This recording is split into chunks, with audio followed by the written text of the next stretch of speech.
오늘 본문 에스겔 15장은 포도나무 비유입니다. 2절에서 하나님은 에스겔에게 포도나무가 모든 나무보다 나은 것이 무엇이냐고 질문하십니다.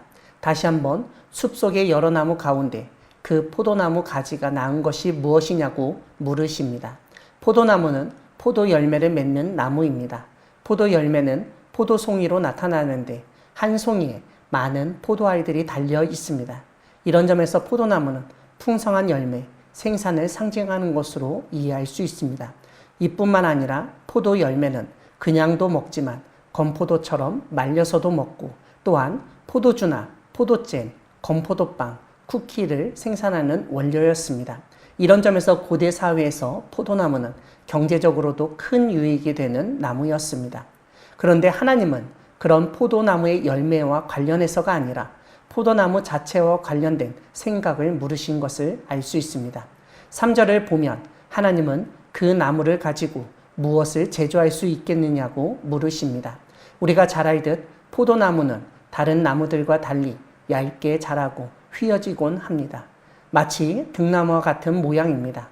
그러다 보니 포도나무로 목재를 만든다는 것을 생각하기란 쉽지 않습니다. 왜냐하면 목재를 만들려면 나무를 재단을 해야 하는데 재단할 만한 나무 재료를 포도나무에서는 얻을 수 없기 때문입니다. 쉽게 말씀드리면 제대로 된 나무판이나 나무 조각을 얻을 수 없는 나무가 바로 포도나무입니다. 또한 포도나무는 단단하지 않아서 가구를 만들 수도 없습니다. 하나님은 3절 뒷부분에서 포도나무에서 무슨 그릇을 걸 못을 만들 수 있냐고 물으십니다. 그러니까 포도나무는 그릇을 걸어놓을 못도 만들 수 없는 아주 쓸모없는 나무라는 점을 강조하신 것을 알 수 있습니다. 이렇게 목재로는 도저히 사용할 수 없는 포도나무이기 때문에 결국 불에 던질 땔감일 뿐이라고 말씀하십니다. 무엇보다 하나님은 불이 두 끝을 사르고 그 가운데도 태웠으면 제조에 무슨 소용이 있겠느냐고 물으십니다. 이것은 아마도 아무 쓸데가 없다고 여겨서 땔감으로 쓰려고 불에 넣었다가 뭔가 사용할 때가 있다고 생각해서 불 속에서 꺼내 살펴보는 것으로 여겨집니다. 하지만 여전히 그 포도나무는 다른 곳에 쓸만한 나무가 아니었습니다. 결국 하나님은 5절에서 포도나무가 온전할 때에도 쓸모없는 나무인데 불에 타기까지 했다면 그 나무는 어떤 것도 만들 수 없는 나무가 된 것이라고 선포하십니다. 다시 말씀드리면 불에 탄 포도나무는 아무짝에도 쓸모없게 된 것이라고 지적하신 것입니다. 6절에서 하나님은 내가 숲풀 가운데 있는 포도나무를 불에 던질 땔감이 되게 한 것 같이 내가 예루살렘 주민도 그같이 할지라고 말씀하십니다. 여기서 우리는 오늘 하나님이 포도나무 비유를 하신 이유를 알게 됩니다.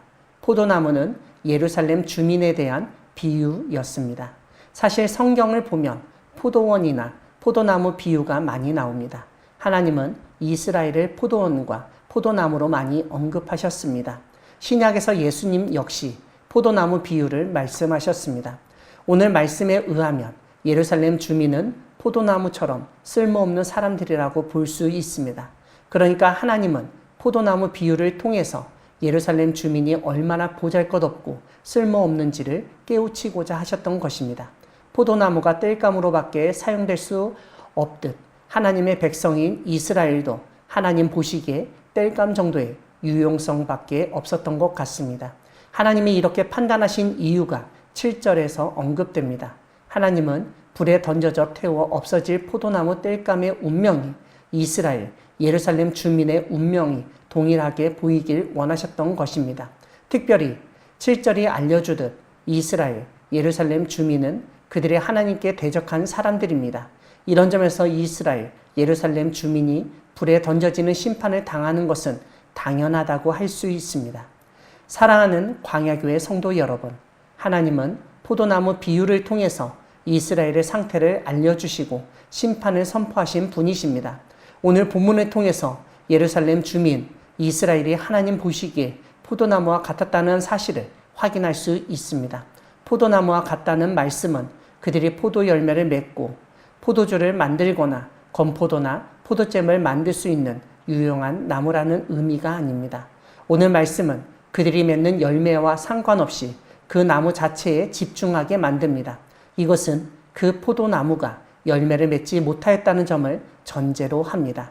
열매를 맺지 못하는 나무니까 그 나무 자체를 사용하고자 하는 포도나무 주인, 포도원의 주인의 마음을 살피게 됩니다. 하지만 포도나무는 목재용으로 사용하기에 부적합한 나무였습니다. 심지어 어떤 그릇을 걸 수 있는 못으로도 만들기 어려운 정말 아무짝에도 쓸모없는 나무였습니다. 그렇게 쓸모없는 나무인 예루살렘 주민 이스라엘을 향해서 하나님은 땔감처럼 너희들을 불로 살라 버리시겠다고 말씀하십니다.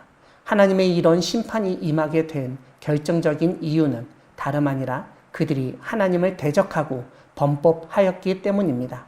오늘날 하나님을 대적하고 범법하는 자들, 불법을 저지르고 불의를 행하는 자들에게도 동일하게 임할 것입니다. 우리는 이스라엘처럼 하나님이 선택하신 포도나무입니다. 주님이 기뻐하시는 열매를 맺고 주님이 원하시는 일에 쓰임받는 우리 모두가 되기를 소망합니다. 아멘.